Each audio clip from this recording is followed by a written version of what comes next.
কি চাইছে জামাত, কি চাইছে চরমোনাই, পাশাপাশি বিএনপি ইসলামিক জোট নিয়ে কি ভাবছে, তাদের দৃষ্টিটা কোথায়, কোন সিদ্ধান্তের উপর নির্ধারণ হলে বিএনপি লাভবান হবে, অথবা জামাত কোন সিদ্ধান্ত নিলে বিএনপি চাপে পড়তে পারে। এই রাজনৈতিক সমীকরণগুলো এখন দুর্দান্ত মাস্টার স্ট্রোকে চলছে। বলা হচ্ছে জামাত শেষ পর্যন্ত একটি মাস্টার স্ট্রোক খেলছে। তারেক রহমান তাকিয়ে আছে আগামী নির্বাচনে বিএনপিকে জয়ী করতে হলে তাকে কোন চালটি দিতে হবে শেষ সময় এসে। চলুন এই বিষয়গুলো বিস্তারিত আলাপ করবো আজকের লাইভ সেশনে। কালকে পর্যন্ত খবর হলো জামাত বা ইসলামিক যে জোটটি, সেই জোটটিতে একটি আসন বন্টন হয়েছে। পূর্বে আমরা দেখেছি যে জামাত ইসলামী প্রায় 200 আসন নিজের ঘরে রেখে বাকিগুলো তারা বন্টন করেছে। তো এই ক্ষেত্রে আমরা প্রথম থেকে যে আসন বন্টনের খবরগুলো আপনাদের দিয়েছিলাম, সেখানে কিছু পরিবর্তন এসছে। সেই পরিবর্তন দেখা গেছে যে জামাত ইসলামী নিজেদের ঘরে রেখেছে, অর্থাৎ তাদের পক্ষে রেখেছে 179, অর্থাৎ 179, 179টি আসন জামাত তার পক্ষে রাখছে।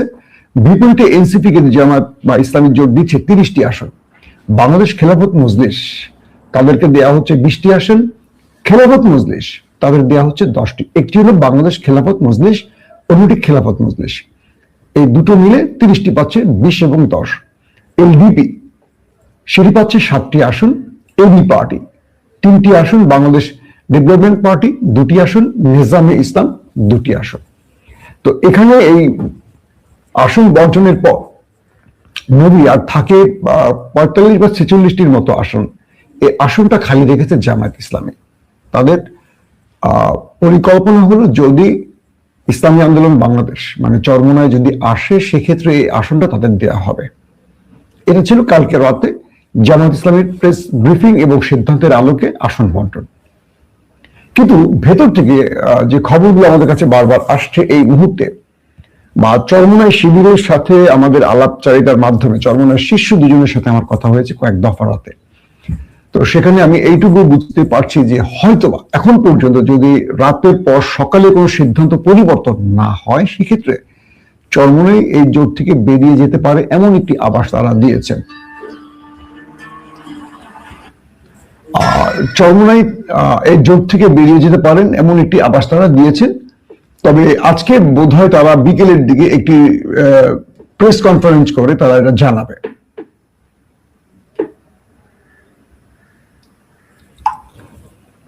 এখন বিষয়টা হলো যে যদি চরমোনাই জোট বেরিয়ে যায় তাহলে কি হতে যাচ্ছে আগামী সময়গুলোতে, বা জামাত জোট কি কোনো রকম বড় চাপে পড়ে যাবে, এটা নিয়েও এখন বিভিন্ন ভাবে বিভিন্ন মহলে কথা হচ্ছে। প্রশ্ন করতে পারি জামাত ইসলামকে। আমি জামাতের একজন শীর্ষ নেতার সাথে কথা বললাম, তারা কি সিদ্ধান্ত নিচ্ছে যদি চরমোনাই বেরিয়ে যায়। জামাত বলছে তারা এই ইসলামিক জোটটাকে ধরে রাখার জন্য সর্বোচ্চ স্যাক্রিফাইস করার ইচ্ছা পোষণ করছে, এবং তারা বারবারই ইসলামী আন্দোলন এই জোটের সাথে কথা বলছে, জোটের বিভিন্ন দলের সাথে কথা বলছে। কালকে একটি গুরুত্বপূর্ণ বৈঠক হয়েছে, অনেকটা গোপনীয়তার সাথে বলা যায়, আবার অনেকটা বলা যায় রুদ্ধতার বৈঠক। সেখানে এনসিপি, এলডিপি, এবি পার্টি, জামাত ইসলাম এরা সবাই, মামুনুল হকদের সকল গ্রুপগুলো বসছে। তো সেই গ্রুপে আমরা যতটুকু খবর পেয়েছিলাম যে চরমোনাই ছিল না, তারপরে তারা প্রেস কনফারেন্সটি করেছে। এখন প্রশ্ন হলো যে চরমোনাই জামাতে থাকলে এই জোটটি শক্তিশালী হবে বা জামাত লাভবান হবে, নাকি চরমোনাই বেরিয়ে গেলে বিএনপির লাভ হবে। এটারও যদি আমরা একটু হিসেব মেলাতে চাই, সেক্ষেত্রে যেটা বুঝতে পারি যে জামাতের মধ্যে একটা বড় গ্রুপ চাইছে তারা মানে চরমোনাই এই জোটে না থাকুক। কারণ চরমোনাই প্রথমে জামাতের কাছ থেকে 100 আসন চেয়েছে, এর পরবর্তী তারা 70 থেকে 80টি বা 80 থেকে 70টি আসন চেয়েছে। তারপরে তারা নেমেছিল 60টি আসনে। এখন পর্যন্ত তারা 60 আসনে বহাল রয়েছে। অর্থাৎ এই জোটে তারা থাকবে যদি জামাত তাদের শেষ পর্যন্ত 60টি আসন দেয়। আর জামাত সর্বোচ্চ প্রথমে তাদেরকে 30, 35, এরপর 40। কালকে প্রেস কনফারেন্সে বোঝা গেছে যে তারা 45 থেকে 46টি আসন সর্বোচ্চ দিতে পারে এই দলটিকে। এরপরে মোটামুটি চরমোনাই সিদ্ধান্ত নিয়েছে তারা একক নির্বাচন করতে পারে। আর এই মুহূর্তে চরমোনাই বিএনপি জোটে যাবে কি যাবে না এই প্রশ্নটিও আসছে না, কারণ বিএনপি এই ব্যাপারে কোনো আগ্রহ দেখাচ্ছে না। দুটো বিষয় খেয়াল করেন, চরমোনাই যদি জামাত জোটে থাকে সেক্ষেত্রে এটা সত্য কথা যে সারা দেশে 2 থেকে 3% ভোট বাড়বে। চরমোনাইয়ের ভোট সবচেয়ে বেশি রয়েছে বরিশালে। বরিশালে তাদের বলা হচ্ছে কয়েকটি জরিপে যে 6% ভোট আছে বা 7% ভোট আছে, কিন্তু বরিশালের বাইরে সারা দেশের যদি আমরা হিসেব কষি সেখানে 1.5% থেকে সর্বোচ্চ 3% ভোট চরমোনাইয়ে রয়েছে। তো বিএনপি বিরুদ্ধে যদি জামায়াতকে ক্ষমতায় যেতে হয়, বিভিন্ন নিরপেক্ষ সংস্থার যে জরিপ, সেই জরিপ বলছে যে জামাত ইসলামের ভোট রয়েছে, মানে সকল দলগুলোর যে পারসেপশন সেই হিসেবে জামাতের ভোট রয়েছে 35 থেকে 37%, এবং এনসিপির যে জরিপটি এসছে সেখানে বলা হচ্ছে এনসিপির ভোট রয়েছে 7 থেকে 8%। তাহলে আপনি জামাতে 35 বা 37-এর সাথে যদি 8 যোগ করেন বা 7 যোগ করেন, তারপর এবি পার্টি, তারপর রয়েছে খেলাফতে মজলিস এবং বাংলাদেশ খেলাফতে মজলিস মানে মামুনুল হকের দল, এবং রয়েছে এলডিপি। তো আমরা এই এলডিপি বা এবি পার্টি এটা সারা দেশে এদের এখনো ভোটের সেই পরিসংখ্যান হিসেবে আনা যাবে না, এটা মাইনাসের ক্যাটাগরিতে আছে, নতুন দল। আর এনসিপি ভোটার থাকার কারণ হলো যে তারা জুলাইয়ের একটি দল এবং তরুণদের দল, তরুণদের মধ্যে এই জরিপটিতে দেখা গেছে তাদের জনপ্রিয়তা 7%-এর কোঠায় রয়েছে। তবে এখানে ইন্টারেস্টিং ব্যাপার হলো যে খেলাফতে মজলিস বা বাংলাদেশ খেলাফতে মজলিস বা মামুনুল হকদের এই জামাত ইসলামের জোটে থাকার কারণে যেটা হবে যে কাওমি ভোটগুলো জামাতের ঘরে আসবে, অর্থাৎ বাংলাদেশে একটা বিশাল সংখ্যক ভোট রয়েছে কাওমিদের। পাশাপাশি এই কাওমিরা যদি জামাতের বাইরে থাকতো, এরা জামাতের বিরুদ্ধে প্রচন্ড পরিমাণে প্রচারণা মানে উল্টো প্রচার চালাতো। তো এটি এবার হবে না, কারণ এদেরকে প্রায় 30টি আসন দেওয়া হচ্ছে, 20টি এবং 10টি করে। তো কাওমিদের এই ভোটগুলো জামাতের যোগ হবে। এক্ষেত্রে এই জোট থেকে বেরিয়ে যাওয়ার কারণে সবচেয়ে বড় চাপে পড়বে চরমোনাই। আমি এই বিষয়টি চরমোনাইদের 2-1 যারা শিষ্যদের সাথে, আমার শীর্ষ নেতাদের সাথে কথা হচ্ছে, তাদেরকে আমি বলেছিলাম যে আপনারা বড় চাপে পড়ে যাবেন, কারণ এই পর্যন্ত কখনো চরমোনাই কোন একটি আসন বিজয় লাভ করতে পারেনি। আমি আমার আগের লাইভগুলোতে আপনাদের বলেছিলাম যে চরমোনাইয়ের প্রবলেমটা হলো রাজনৈতিক ক্যাটাগরিতে চরমোনাই যে প্রবলেমটা পড়ে সেটা হলো এদের ভক্ত অনুরাগী বা অনুসারী যথেষ্ট রয়েছে মোটামুটি বাংলাদেশে, কিন্তু এদের ভোটার কম। ভোটার কম মানে হলো যারা আওয়ামী লীগ করেন, জাতীয় পার্টি করেন বা যারা বিএনপি করেন, এরা মোটামুটি দিনের কাজে চরমোনাইয়ের মাহফিলে আসেন বা চরমোনাইয়ের অনুসারী হন। এরা শুধু ধর্মকে কেন্দ্র করে এই মানে কি বলবো চরমোনাই বা ইসলামী আন্দোলনের জোটে আসে, তারা মাহফিলে আসেন বা তারা যে দিনের খেদমত করেন বাংলাদেশের বিভিন্ন প্রান্তে। আলহামদুলিল্লাহ তারা অনেক ভালো কাজ করছেন চরমোনাইয়ের ভাইয়েরা। এখানে মানুষ সওয়াবের আশায় আসেন বা দিন শিক্ষার জন্য আসেন, কিন্তু ভোটের ক্ষেত্রে এরা আওয়ামী লীগ বা বিএনপিকে বেছে নেয়, চরমোনাইকে ভোট দেয় না। এটা মনে করে যে রাজনীতি আর ধর্ম আলাদা, রাজনীতি তারা ভোট নৌকায় দেবেন। অধিকাংশ ক্ষেত্রে দেখা যায় নৌকায় ভোট পায় চরমোনাইয়ের অনুসারীদের ভোট, আপনারা মিলিয়ে দেখবেন আমি মিথ্যা বলছি কিনা। এবং অনেক ক্ষেত্রে বিএনপিও ভোট কিছু পায়, কিন্তু চরমোনাইয়ের ভোটগুলো খুব কম, মানে একেবারে যদি বলি যে মাইনাস, তারা জামাতে পড়ে ভোটগুলো। তো হিসেবে কয়েকটি জরিপ সংস্থার সাথে কথা বলে যেটা বুঝলাম, তারা বলছে যে চরমোনাইয়ের অনুরাগীরা তারা জামাতে আসতে চায় না বা জামাতে ভোট দিতেও চায় না। তাদের মধ্যে যে থিমটা তৈরি হয়েছে, কারণ তারা দীর্ঘদিন জামাত বিরোধী হিসেবে পরিচিত বা জামাত বা চরমোনাই তারা একে অপরকে অপছন্দ করতো, আদর্শিক কারণ বলি বা যেটাই বলি না কেন।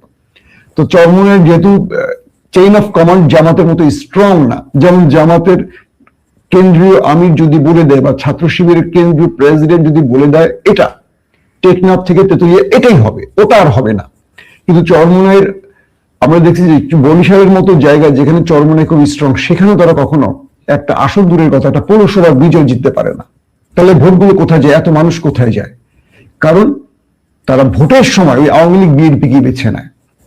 তো এখন যদি চরমোনাই জামাতের জোটে আসে, নিঃসন্দেহে ইসলামের খেদমত হবে একটি বাক্স, ইসলামের জন্য একটা শক্তিশালী প্ল্যাটফর্ম তৈরি হবে। কিন্তু চরমোনাই জামাতকে এটুকু আশ্বস্ত করতে পারবে যে তাদের সকল ভোট ইসলামের জোটে পড়বে, নাকি এখান থেকে বিএনপি জামাতে ভাগ হয়ে যাবে, একটা ব্যাপার। তাহলে চরমোনাইকে জামাত যদি 50-60টি আসন দিয়ে দেয়, এই আসনগুলোর অনেক জায়গায় দেখা যাবে যে জামাত বিজয়ের সম্ভাবনা আছে, কিন্তু চরমোনাইয়ের সাথে কোয়ালিশনের জন্য বা জোটের জন্য এগুলো তাদেরকে দিতে হবে। দেওয়ার পরে দেখা যাবে যে এই আসনগুলোতে জামাতের ভোটে চরমোনাই হবে, কিন্তু চরমোনাই যে আসনগুলোতে জামাতকে ভোট দেওয়া উচিত চরমনায়ের লোকগুলো সেখানে ভোট দিল না, কারণ তাদের অনুসারীদের মধ্যে সেই মাইন্ডসেট আগে থেকে তৈরি আছে। আবার তারা নেতার নেতৃত্ব বা নির্দেশ খুব একটা মানবে না সাধারণ পিপল যারা চরমনায়। সেক্ষেত্রে জামাত আসল ছাড়লো, কিন্তু তারা তাদের ভোট যোগ করতে পারলো না। এটা জামাতের জন্য লস হবে। এটা কিন্তু বিশ্লেষণগুলো আসছে, আমি সেভাবে বলছি, একটু নিরপেক্ষ জায়গা থেকে চিন্তা করবেন। তো জামাতের মধ্যে একটি গ্রুপ বলছে যে চরমনাইকে এতগুলো আসন না দিয়ে জামাতকে ভিন্ন চিন্তা করা উচিত। তবে জামাতের কেন্দ্রীয় বা মজলিসের শুরা বলি বা যাদের নীতি নির্ধারণী যে ফোরামটা আছে, তারা বলছে যে না, আমরা একসাথে আন্দোলন করেছি 5 তারিখের পর, হাসিনা পতনের পর আমরা একটি বাক্সের জন্য সর্বশেষ চেষ্টাটা করে যাব। যেহেতু তারাও দিনের খেদমত করছে, আমরাও দিনের জন্য কাজ করছি, সো আমাদের চেষ্টা থাকবে যে আমরা একটি প্ল্যাটফর্ম থেকে এই কাজ নির্বাচনটি করব এবং আগামী দিনে দেশ গড়ার ক্ষেত্রে আমরা একটি প্ল্যাটফর্মে দেশকে গড়ব।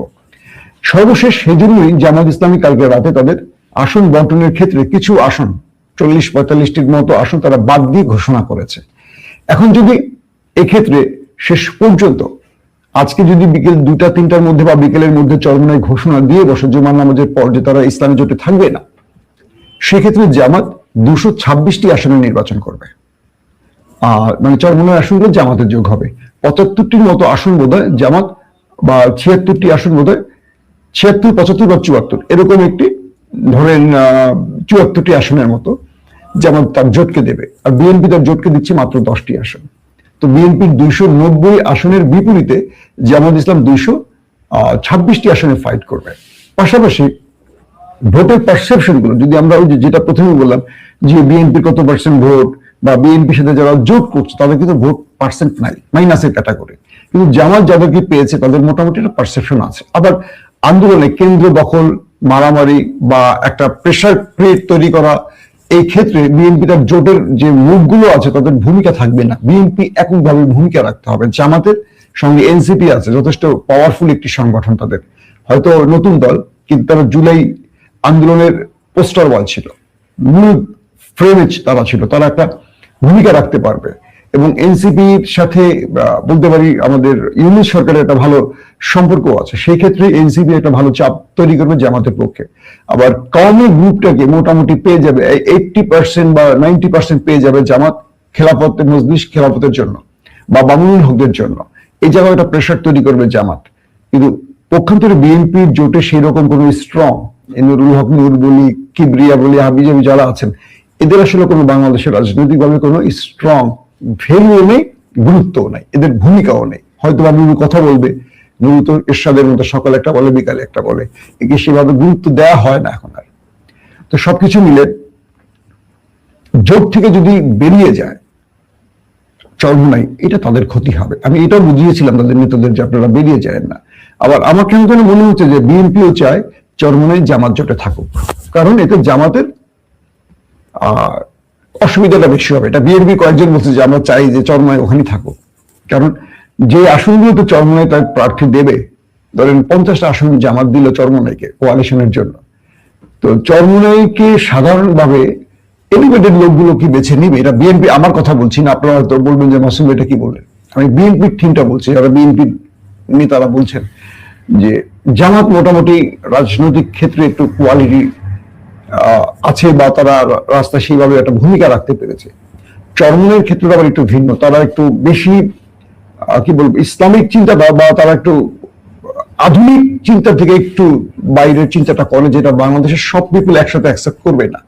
যেমন শিবিরকে আমরা যদি দেখি ঢাকা ভার্সিটিতে বিজয় পেয়েছে, কিভাবে বিজয় পেয়েছে, সবার মন জয় করেছে, যে বোরকা পরে, যে বোরকা পরে না, যে ইসলাম মানে, যে ইসলাম মানে না, সবাই ভোট দিয়েছে। কিন্তু চরমনাইয়ের ক্ষেত্রে এটা হবে না, যারা ইসলাম মানে তারাই ভোট দিবে, যারা মানে না বা যারা পর্দা করে না বা যারা ইসলামের অনুশাসনের একটু বাইরে, তারা চরমনায় কোনো প্রার্থীকে ভোট দেবে না। এটাও মোটামুটি বোঝা যায়। কিন্তু জামাত হলে এই ভোটগুলো জামাত টেনে আনতে পারবে, কারণ এই পরীক্ষাটা মোটামুটি জামাত ইতিমধ্যে 5 তারিখের পর থেকে দিয়েছে এবং মানুষ এটাকে আস্থায় নিয়েছে। সবশেষে যে কথাটি বলবো যে এই জোটটি যদি ভেঙে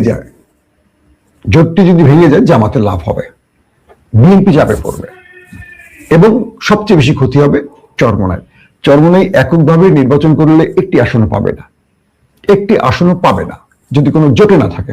মোটামুটি ধরে রাখেন চরমনাইকে রাজনৈতিকভাবে সংসদে যেতে গেলে রাজনীতির অনেক কৌশলে মানে বিজয় লাভ করতে হবে। যে কৌশলটি গত 5 তারিখের পর জামাত বিএনপিকে কঠিন টাফ টাইম দিয়েছে। আপনারা দেখেছেন যে বিএনপির মতো একটি দল যারা 3বার ক্ষমতায় ছিল, সেই দলটি জামাতের সাথে ন্যারেটিভ তৈরি থেকে শুরু করে প্রত্যেকটা খেলার হেরে গেছে। একটি বিশ্ববিদ্যালয় 5 তারিখের পর একটি বিশ্ববিদ্যালয় বিএনপি বা ছাত্রদল বিজয় লাভ করতে পারেনি, পক্ষান্তরে সবগুলো জামাত শিবির নিয়ে গেছে। জামাতের এই মাস্টার স্ট্রোকটি বোঝার উপায় নেই। জামাত কি আসলে চাইছে চরমনে থাকুক না চলে যায়? তারা বাইরে দেখাচ্ছে থাকুক, কিন্তু ভেতরে তাদের অনেক নেতা খুশি চলে গেলে। এই যে বিষয়গুলো, এই বিষয়গুলো নিয়ে আসলে ঠিক বুঝে উঠতে পারছে না জামাত কি চাইছে। জামাত চাইছে কি আর বলছে কি এটাও বোঝা খুব কঠিন। তবে জামাতের আমির বা জামাতের নায়েবে আমির তারা বলেছেন তারা চাইছেন চরমনে তাদের সাথে থাকুক এবং ইসলামী শক্তিগুলো একসাথে থাকুক। এখন আমরা সবশেষ যে কথাটি বলতে পারি, আগামী নির্বাচনে 226টি আসন যদি জামাত নেয়, অর্থাৎ চরমনে আজকে যেটা বললাম বেরিয়ে যায় জামাত জোট থেকে, তাহলে 226টি আসন পাবে জামাত। এবং এই 226টি আসনে বিএনপি কড়া ফাইট দিতে হবে জামাতকে, কঠিন ফাইট দিতে হবে। কারণ জামাত তার আসনগুলোকে ধরে রাখার জন্য বিএনপিকে প্রত্যেকটা ক্ষেত্রে টাফ টাইম দেবে। এখন আমরা যদি ধরে নেই যে বিএনপি কেন্দ্র দখল নিয়ে নেবে প্রশাসনিকভাবে, এটাও পারবে না।